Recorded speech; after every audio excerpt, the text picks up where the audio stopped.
part 2 of Power Talk here on The Explainer tonight. But allow me to update you with other stories that have taken headlines tonight.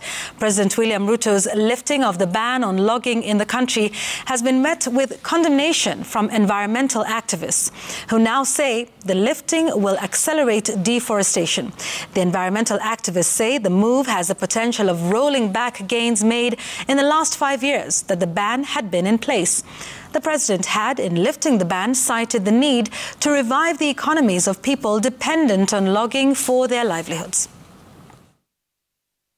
The uproar caused by the president's lifting of the 5-year logging ban continues to reverberate 2 days after he made the pronouncement in Molo that also faulted the previous government over the implementation. Kuna waziri mwingine mjinga, alikuwa mjinga siku hiyo.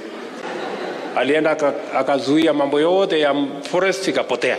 Environmentalists are faulting the president's timing for lifting of the ban, stating that the implication of the return will be far-reaching on the country's forest cover. The ban had been informed by the impact of failed rains for 2 seasons at that time. Activists say the lifting of the ban now comes as Kenya still struggles with inadequate rainfall. On the rain front, things are worse than before, because today, then we were talking of 3 seasons. Now we are talking of 5 rain seasons that have failed. So the situation is actually worse. It's not any better.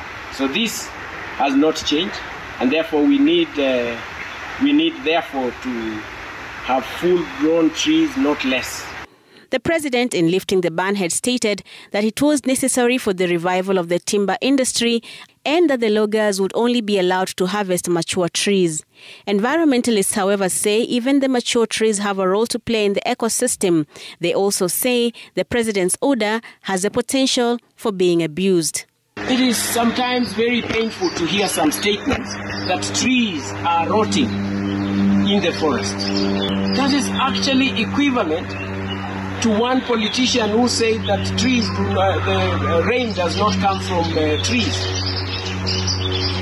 Because the rotting trees is a process, is a biological process that leads to the growth of more trees in the protected area.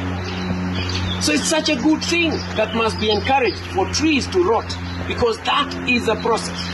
Yes, he is making a real effort in really mobilizing us to plant 15 billion trees. But then that can be undermined by this declaration.